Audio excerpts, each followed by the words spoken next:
राजेंद्र उपाध्याय जी हमारे वरिष्ठ साहित्यकार हैं और हमारे केंद्रीय निदेशालय से आए हुए हमारे अच्छे मित्र और अच्छे अधिकारी जो सहायक निदेशक हैं, आपका स्वागत है। और हमारे पास बरेली से विशेष रूप से आई हुई सीमा सिंह जी का हम स्वागत करते हैं और हमारे जितने भी शिवरार्थी हैं उन सबका हम स्वागत करते हैं अलग अलग राज्यों से जो आए हैं। तो आज का दिन लोक साहित्य के लिए विशेष रूप से रखा गया था, तो हम उसका आरंभ करते हैं। तो मैं यहाँ लोक साहित्य के बारे में आपको बताना चाहूँगा कि लोक साहित्य वास्तव में हज़ारों साल या उससे भी ज़्यादा, क्योंकि हज़ारों में तो 99,000 तक आता है, इसलिए लाखों शब्द का प्रयोग मैंने नहीं किया। तो हज़ारों सालों में जितना हमारा अनुभव है और परिपक्व और समझा हुआ, जाना हुआ, आजमाया हुआ ऑथेंटिक जो जीवन है, जो जीवन की कहानी है, उसके अंदर छुपी हुई। अब यहाँ पे एक बहुत बड़ी बहस भी चली। कुछ लोगों ने पंजाब से इसमें थोड़ा सा भ्रम पैदा किया। मैं स्पष्ट रूप से कहना चाहूँगा कि इसको नाम दिया गया लोकयान। मेरी दृष्टि से वह शब्द ही गलत है, परंतु वो फिक्स हो चुका है। लोकयान हो ही नहीं सकता। लोकयान का मतलब है लोक का जहाज। तो ये जहाज नहीं है जिससे कहीं यात्रा की जा रही हो या कहीं जा रहा हो, ये है लोकायन। लोकायन लोक का निवास, घर। जैसे रामायण, राम धन अयन, रामायण यानी राम है, उसमें राम का घर। फिर रामा धन अयन, रामा यानी सीता, सीता का घर। जो राम और सीता का घर है, जहाँ उनका जीवन है, जहाँ उनकी गाथा है, जहाँ उनकी कथा है, वो हुई रामायण। उसी तरह लोकायन होना चाहिए इसको, और लोकायन ही है। परंतु किस गलती से हुआ कि अंग्रेजी से हमने उसको ले लिया, तो उसमें एक अक्षर चलता है, राम को रामा बोल देते हैं, तो वो लोकायान हो गया या लोकयान हो गया। तो वह मैं आप लोगों के सामने स्पष्ट करता हूँ, क्योंकि जो नए लोग हैं फिर PhD वाले, वो इस बात को तर्कों के साथ अच्छी तरह समझ सकते हैं और आगे उनका काम है कि अगर पीछे कोई गलती हुई है तो उसको ठीक करें। ये है नंबर 1। आप पूछेंगे लोक क्या होता है। लोक के संदर्भ में ये कहा गया है कि लोग का दूसरा शब्द लोक है। कई बार जैसे नखलऊ और लखनऊ, चाकू और काचू, ये मुख सुख से बोलने से या लहजे के कारण वो थोड़ा सा बदल जाता है, रहता वही है। तो लोग और लोक एक ही है। वकील आदमी हूँ तो मैं सप्रमाण बात करता हूँ। जो हनुमान की आरती होती है तो उसमें भी ये शब्द प्रयोग है, लोकी सारी जान दे। लोकी मतलब लोक का बहुवचन है लोकी। लोकी सारे जान दे मतलब सब लोग जानते हैं तेरा प्रभाव क्या है, तेरी शक्ति क्या है। तो वही लोक है ये। यानी लोक मतलब व्यक्ति, दो पाया जो हम लोग हैं, वो चाहे आदिवासी है, चाहे कोई साधु है या कोई भी है, जो इस ब्रह्मांड पर निवास करता है। अब लोक साहित्य की जब बात होती है तो उसमें हम सीमित होने लगते हैं कि किसी क्षेत्र की जैसी भाषा है, वहाँ का उसके हिसाब से उस भाषा में लोक साहित्य होगा। और मज़ेदार चीज़ ये है कि वही सारा लोक साहित्य होगा जो अन्य भाषाओं में है। अब आप ये ताज्जुब करेंगे कि सर ऐसा कैसे हो सकता है। अलग अलग भाषाएं, अब अरुणाचल में 150 भाषाएं हैं। तो जब मैं 2003 में गया था, मैंने वहाँ यही भाषण दिया था और यही बात की थी। और आज कम से कम वहाँ पर 500 MPhil और PhD लोक साहित्य पर होंगे। 150 जहाँ कबीले हों, 150 जिनकी भाषाएं हों, 150 जिनके लोक साहित्य हों। और लोक साहित्य की विपुलता क्या है, उसका खुला वितान क्या है, पूरा जीवन। पूरा जीवन मतलब जो बच्चा पैदा हो रहा है वहाँ से कहाँ तक, मरने तक। मरने पर आप कहेंगे लोक साहित्य, हाँ, मरने पर भी लोक साहित्य है, जिसको हम बैन बोलते हैं, बैन करना। और जहाँ णा को ना बोला जाता है बैन बोल देते हैं। पंजाबी में इसको स्यापा बोलते हैं। और इस स्यापे के भी तरीके हैं, ये शायद किसी को मालूम नहीं होंगे कि छोटा बच्चा मरा है उसका स्यापा है, लड़की मरी है उसका अलग स्यापा है, लड़के का अलग स्यापा है, किशोर है उसका अलग स्यापा है, विवाह की उम्र तक पहुंच चुका है युवा, उसका अलग स्यापा है, विवाहित का अलग, अविवाहित का अलग, और जो विडो है उसका अलग, विडोअर का अलग, और जो बुजुर्ग दादा परदादा बन गया, 3 सीढ़ियाँ 4 सीढ़ियाँ चढ़ गया, उसका अलग, और उसके गाने वाले भी अलग। ये परंपराएं पुराने समय में रहीं। जो मीरासी लोग या गाने वाले गरीब लोग होते थे, वो आकर विशेष रूप से स्यापा गाने आया करते थे। ये शायद आप लोगों के लिए बहुत ताज्जुब की चीज़ होगी। और उनमें गाने भी इतने इस तरह से होते थे, कुछ पर्टिकुलर जो हर एक में चलते हैं कि हमारा राजा था, बुजुर्ग हमारे कोई दादा मरा है, तो वो आके, स्त्रियां भी गाती हैं इसको घर की, या जैसे कोई मिलने आया तो वो पहले आके ही घर में घुसते ही, जैसे किसी के घर जाते हैं तो स्वागत होता है तो हम कहते हैं आइए बैठिए, नमस्कार, अच्छा जी बहुत दिन बाद आए हैं। उसी तरह स्यापे में जो ही वो मिलने आते हैं, गले लग के सीधे ही स्यापा करना शुरू कर देते हैं। और उसमें जो बोल होते हैं वो कुछ इस तरह के होते हैं कि ये हमारा राजा था, ये चला गया, ये हमारा पगड़ी वाला राजा था, ये हमारा घोड़ियों बैठने वाला राजा था, ये हमारा मोतियों, यानी कि जितने विशेषण हम अपने बुजुर्ग को या जो हमारा गया है उसको दे सकते हैं, जिसके लिए विशेषण की आवश्यकता है। यानी बुजुर्ग जिसके लिए विमान जाता है कफन के साथ, तो उन लोगों के लिए इस तरह से गाए जाते हैं। और वो मिरासी भी आके गाते हैं और परिवार की स्त्रियाँ भी गाती हैं। इसी तरह से जब दूसरे कम होते हैं तब हम उनके लिए विलाप करते हैं कि तू बेटा चला गया, अभी हमें तेरे के लिए ये देखना था, तेरा विवाह करना था, तेरे लिए हमने पूरे हिंदुस्तान से कोहे काफ की सुंदरियां बुला के तेरी शादी करानी थी। यानी वो भी उसके शुभ की और जितनी आकांक्षाएं मन की होती हैं उनको वो विलाप करती हुई देती हैं। और वो रिदम में होता है तो इसलिए वो गाने में होता है। आपको पहले भी बताया था जब कविता की बात हुई थी उस सत्र में कि व्यक्ति ने जो स्मृतियाँ और ये जितने भी चले, जो चीज़ें याद रखती हैं अपनी किसी भी गुण को, वो काव्य में चला। कभी हम जब साहित्य की बात आरंभ में करते थे, काव्य शास्त्र की बात करते थे, काव्य शास्त्र क्या, आपने काव्य शास्त्र सारे नीति विधान उसी में सीमित थे। अब हम आपको ले चलते हैं कि जो बच्चा पैदा हुआ, इससे पहले हमारे संस्कार हैं, वो भी हमारे लोग का हिस्सा है। पुंसवन, यानी कि जब बीजारोपण हो। अब इस बीजारोपण को कहें तो सीधी सी बात है कि सेक्स होगा और वो कैच करेगा।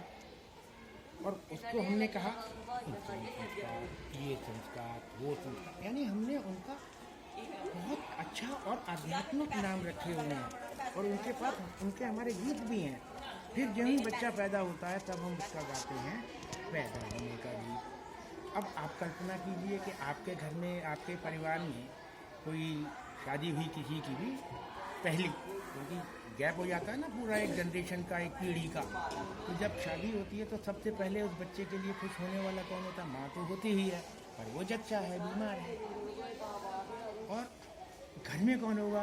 वो चौधरी, दादी। तो सबसे पहले दादी को उठाया जाता है, दादी पर दादी, क्योंकि वो सबसे ज़्यादा खुश होगी बच्चा पैदा हुआ है।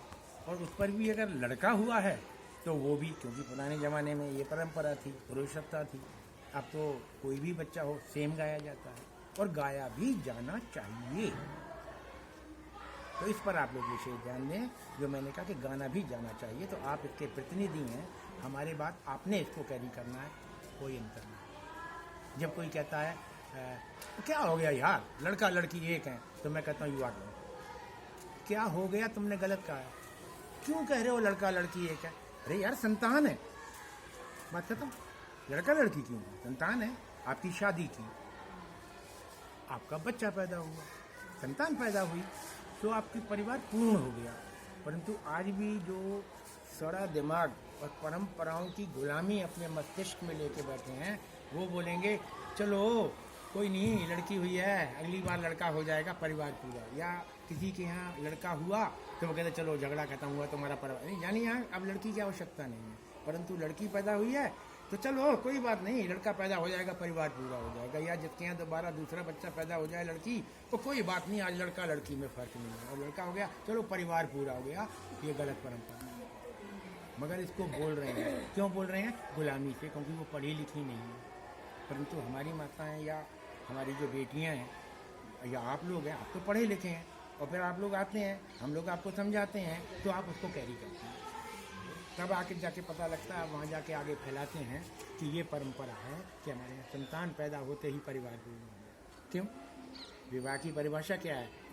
दो विषम लिंगी व्यक्तियों का, यानी स्त्री पुरुष का, एक छत के नीचे संतानों उत्पत्ति के लिए जीवन निर्वाह करना। जाइए उठा लीजिए समाज शास्त्र, पढ़ लीजिए परिभाषा, विवाह कानून पढ़ लीजिए। अब उसमें बदल गए कानून, अब लेस्बियन भी आ गए, दुनिया भर का आ गया, तो ये सब बदलता रहेगा और होता रहेगा।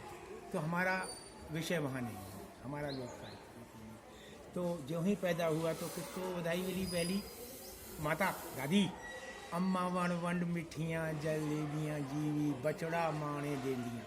जो गरीब गुरबे मांगने वाले आएंगे, या बहन, चाची, बुआ, ससुराल पक्ष से, लड़की के पेरेंट्स पक्ष से जो आएंगे, तो वो सब आके उनको बधाई देंगे कि हे दादी तुझे बधाई हो, अब तू जलेबियाँ बांट। क्योंकि तब इतना मिठाई नहीं होता था, जलेबी को ही मिठाई माना जाता था कि यानी कि तू खुश हो और मिठाई बांट।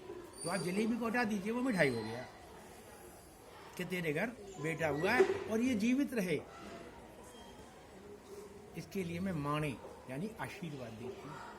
हिजड़े आएंगे वो भी यही कहेंगे। तो वहाँ जन्म के गीत होंगे। अब जब जन्म हो जाएगा तो उसके तुरंत बाद 6 दिन बाद होती है षष्ठी। अब षष्ठी में जो है वो बच्चे के लिए है, इम्पोर्टेंट है, क्योंकि षष्ठी किसकी है? बच्चे की। और पैदा कौन हुआ था? खानदान में बच्चा। तो लोक साहित्य के छात्र छात्राओं को इस अंतर को बहुत जल्दी कैच करना चाहिए। सिर्फ ये नहीं कि हाँ हो गया, नो, वो बच्चा पैदा हुआ, परिवार की संपत्ति, यानी परिवार में एक बढ़ा। और जो ये षष्ठी हुई, ये पहला प्रोग्राम है कायदे से जो बच्चे के लिए किए जा रहा है। तो बच्चा कौन है? जमदे राजे दी पई सठी लिखींदिए जीवेस बाबुल अम्बली खुश पई थींदिए। जो राजा पैदा हुआ है, यानी हमारे यहाँ किसी के यहाँ भी जो पैदा हुआ वो क्या है? हम उसके लिए शुभ मांगते हैं। राजा ही है हमारे घर पे जो पैदा हुआ है। जमदे राजा यानी उत्पन्न होने वाले राजा की षष्ठी लिखी जा रही है। इसकी माँ जिए, इसका बाप जिए, इसकी माँ खुश हो रही है। अब जो लोक साहित्य होता है वो पूरे परिवार को जोड़ता है, क्योंकि षष्ठी में सबको बुलाया गया है। जीवेस बुआ, जीवेस फुफड़, यानी फूफा जिए, बुआ खुश पई थी, बुआ खुश हो रही है। भाई बहन, भाई भाभी, यानी कि सब लोग खुश हो रहे हैं। तो वहाँ पे उसके आगे षष्ठी। अब षष्ठी के बाद में प्रोग्राम होता है कि बच्चे को नहलाना है, धुलाना है। अब उसके लिए अलग अलग काम करने वाले हैं। 2 मुख्य पक्ष होते हैं उसमें, बुआ और दादी। उनकी ड्यूटी आ जाती है कि बच्चे की मालिश करनी है, उसको छुलाना है, उसको बांध के रखना है। उसकी बहुत सारी परंपराएं चली कि क्यों बांध के रखना है और किस तरह से करना है, मालिश करने से थकान होती है। वो सारे वो भी साइंटिफिक है, उसका वैज्ञानिक दृष्टिकोण है। तो वहाँ पे आके उनके गीत शुरू हो जाते हैं नहलाने धुलाने के। अब नहलाने धुलाने के बाद क्या करेंगे? उसको सुलाएंगे। कहाँ सुलाएंगे? पालने में। बच्चा नहीं सो रहा है, पालने की डोरी खींचेंगे। अब हमको क्या चाहिए? परियां चाहिए। पालने को मैं हिला रही हूँ खुद माँ, और मगर मुझे क्या है कि भाई तेरा चंदन के तेरा पालना हो, तेरे को हो वो सुनाए। अब इसके साथ चलेंगी लोरियाँ। लोरियाँ सिर्फ निद्रा लाने के लिए, सिर्फ सोने के लिए। और जितने भी गीत हैं वो अलग हैं यार। पालना गीत अलग है, नहलाने का गीत अलग है। और भाई ऐसे धाता धूता थी गया हच्छा ते पुच्छा बन गया लौंगा दा गुच्छा। भाई मैंने बच्चे को नहलाया धुलाया, एकदम साफ हो गया है, लौंग के गुच्छे जैसा खूबसूरत हो गया है। तो अब जिन्होंने लौंग का गुच्छा देखा है वो जान सकते हैं, मगर उन्होंने बनाया था क्योंकि उनकी दृष्टि में लौंग का गुच्छा बहुत खूबसूरत था, तो वो लौंग का गुच्छा शब्द चला। अब आपके जो राज्य हैं, जो आपके प्रदेश हैं, जो आपका इलाका है, वहाँ पर जो खूबसूरत होगी उस तरह के शब्द उसमें जुड़े होंगे, मगर बात यही होगी। और लोरियों में क्या होगा कि बेटा तू सो जा। जो आदिवासी आप लोग जनजाति लोगों से भी आए हैं, तो वहाँ पे क्या होगा कि आपके यहाँ शिकार होता है। पहले शिकार होता था, जंगल में जाते थे और रिस्क होता था कि शेर खा जाएगा कि हम बच के आएंगे। शिकार करना कोई आसान काम नहीं था। तो यहाँ जो माँ बैठ के बच्चों को सुलाती थी तो वो कह रही थी, मेरा राजा बेटा सो जा, तू मुझे तंग मत कर, तू ये मत कर, तेरा चाचा तेरे लिए हिरन लेने गया है, वो बहुत छोटा हिरन, कोमल हिरन लेके आएगा, उसका तेरे को मैं गुर्दा खिलाऊंगी। जिस तरह का मतलब जो उसका अच्छा पीस होता है वो मेरे बच्चे को मिलेगा। अब सच देखो तो वो बच्चा तो बेचारा 4 महीने का है, उसने उसमें मात में से कुछ खाने ही नहीं है 6 महीने खाने को ही कुछ नहीं दिया जाता। परंतु वो भावना वो तब तक चलेगी, वो भावना गीत वो सेम रहेंगे। जब बच्चा 4-5 साल का भी हो जाएगा तब भी लोरी में यही गीत चलेगी। वहाँ पे क्या होगा कि तू सो जा, तेरे चाचा आएगा, तू बहुत बड़ा बनेगा, कैसा काम करेगा, जो दादा परदादा ने तेरे काम किया है, तू घर का नाम यानी कि वहाँ सारी गाथाएं हैं, शुभ गाथाएं हैं और बच्चे के जीवन की, उज्जवल जीवन की कल्पना है कि हमारा बच्चा ये बने और ये करे। इन सबको लेकर के वो वहाँ पे लोरियाँ आ जाती हैं। बच्चा थोड़ा बड़ा हो गया तो अब उसको खेल गीत चाहिए। अक्कड़ बक्कड़ बम्बे बो 80-90 पूरे 100 का लोटा, 73 मोटा, चल मदारी, पैसा खोटा। What is this? ये गीत है। फिर दूसरे गीत होंगे कि बोल मेरी मछली कितना पानी, इतना पानी, इतना पानी। तो जब डूबने लगते तो आगे तुझे ऊँच चाहिए कि नीच। और फिर जो गांव में लड़के जाते हैं, बकरी चराने जाते हैं, तो वो डंडा का खेल खेलते हैं। गोला खींच लिया, डंडा लिया, अपनी टांग के नीचे से निकाला, डंडा फेंका, जो चोर है वो उसको लेने जा रहा है, हम पेड़ पे चढ़ गए। अब छू किसको छू सकता है? जिसको छुएगा वो अगला चोर बनेगा। इस तरह के सैकड़ों हजारों खेल हैं। और मज़ेदार चीज़ है, लगभग एक जैसे भी बहुत जैसे हैं। पत्थर लगा के गिप्पी फोड़, फिर पत्थर से पत्थर मार के वहाँ तक मुझे पीठ को उठा के ले जा। तो ऐसे बहुत सारे हैं। गिल्ली डंडा है, कंचे हैं, बहुत सारे खेलों का और उनके गीत भी हुए। आप खेलों से बाहर निकले तो फिर आपके मौसम आ गई। अब मौसम के गीत, फिर फसलें आ गई, फिर फसलों के गीत हैं। फिर आपके घर में जितने फंक्शन होते हैं, त्यौहार होते हैं, जो भगवान के जन्मदिन होते हैं, वो जो जयंतियाँ हम मनाते हैं, उनके गीत हो गए। उधर से शिव का, शिव आदि देवता है तो उसका हो गया कि बोले भंग तुम्हारी मैं पीस पीस कर हारी, किसी और से लो पिसवाए, एक रोज की होए तो पीसूं से नित नहीं पीसी जाए। गौरव कभी मना नहीं करेंगी, भंग पीसने के लिए कुछ नहीं पत्नी है, परंतु हम लोगों ने बनाया, इंसानों ने। कि पार्वती जी शिकायत कर रही है, भाई मैं नहीं पीस सकती तुम्हारी भंग, रोज रोज तो भंग पीसनी पड़ती है, रोज रोज तुम भंग खाते हो यार, किसी और से बचवा लो। अब ये समाज से उठाया गया, जो समाज में पति पत्नी या इनके संबंध होते हैं, हमने भगवान का साधारणीकरण अपने यहाँ कर लिया और उनको वहाँ से प्रत्यारोपित कर लिया। और फिर हमने कहा जो हमारे यहाँ होता है, पक्की बात है भगवान जी के यहाँ भी वही होता है। अब शिव जी जवाब दे रहे हैं, सुनो गौरा बात हमारी, हमें भंग बड़ी है प्यारी। सुनो गौरा बात हमारी, हमें भंग बड़ी है प्यारी। तुमको तो मैं छोड़ दूं पर छूटे नहीं भंग हमारी, सुनो गौरा बात हमारी। अब वास्तव में आप कल्पना करें तो भगवान आपस में इस तरह का नहीं करेंगे, इस तरह की कल्पना भी हम लोग नहीं कर सकते, परंतु हम उनको अपने साथ जोड़ लेते हैं, आस्था के साथ जोड़ लेते हैं। तो हम प्यार को, मोहब्बत को, जीवन को, संबंधों को, रिलेशंस को एक जीवित रखने के लिए हम इन परिकल्पनाओं को लेके चलते हैं और फिर उन गीतों की उत्पत्तियाँ होती हैं। फिर आ जाते हैं सगाई हुई, फिर आ जाते हैं विवाह हुए। अब विवाह तो इतने सारे संस्कार लेके आता है कि उसी में जनेऊ करना है। अब उसमें कई लोगों में घड़ोली जानी है, बहन आ रही है, घड़ोली भर के ले जा रही है। अब आप कहेंगे सर ये घड़ोली कहाँ से आई? अरे यार, आदिवासियों ने पुराने समय में ही ये मान लिया था कि जहाँ जल है वहाँ जीवन है। अगर आप घर से किसी कार्य के लिए निकले हैं और सामने से कहीं आपको जल लेता हुआ आता मिल गया, तो आप समझ लीजिए आपका काम सिद्ध होगा।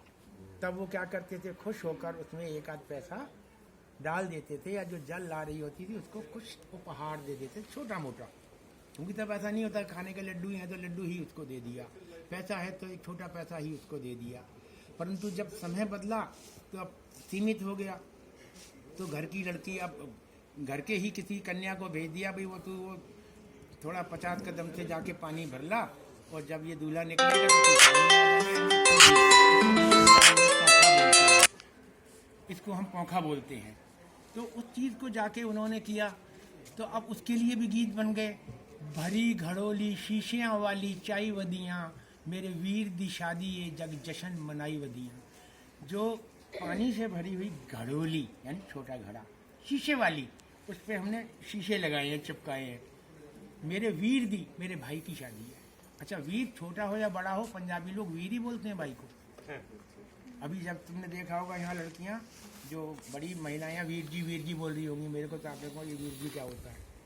तो ये हमारे यहाँ ये है कि जो हमारा भाई है पुरुष, वो घर का वीर है, वही हमारी रक्षा करेगा, वही युद्ध लड़ने जाएगा, वही हमारा सब कुछ करेगा। क्योंकि सबसे ज़्यादा युद्ध में परेशानी स्त्री को होती है, इसलिए वो हमारे यहाँ वीर जी शब्द की उत्पत्ति हुई।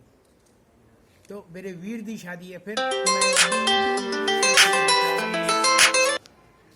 मैं डूडू वेत वटाए वन वीरण को दिखलाए, मतलब मैंने दो बार ड्रेस बदली है और भाई को जाके मैंने दिखाया, देख मैं कैसी लग रही हूँ, मैंने तेरी शादी के लिए नया सिलवाया है।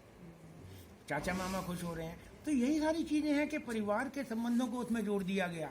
फिर सुरमा डलना है, हर एक के यहाँ रिवाज है कि सुरमा डलेगा घोड़ी चढ़ने से पहले, या उसके सिर पे पानी घुमा के, या कुछ कोई जंडी वगैरह कुछ काटने के लिए जाते हैं। सबकी अपनी अपनी छोटी छोटी प्रथाएं हैं। तो वहाँ जो जाते हैं वहाँ के गीत होते हैं। फिर सेहरा बांधते हैं, सेहरे के गीत होते हैं। अब सेहरे के बाद में लड़की को मेहंदी लग रही है, मेहंदी के गीत हो रहे हैं। फिर बारात जा रही है, बारात के गीत हो रहे हैं। तो उसके लिए क्या है, हरियाले बनना। हरियाले बनने की जो बारात है वो बैलगाड़ियों में भी नहीं आती है, इतनी ज़्यादा बारात है।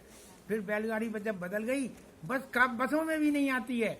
अब बसें भी बदल गई, कारों में भी नहीं आती है, कारें बदल गई, रेल में भी नहीं आती है, हवाई जहाज, इतनी बारात है।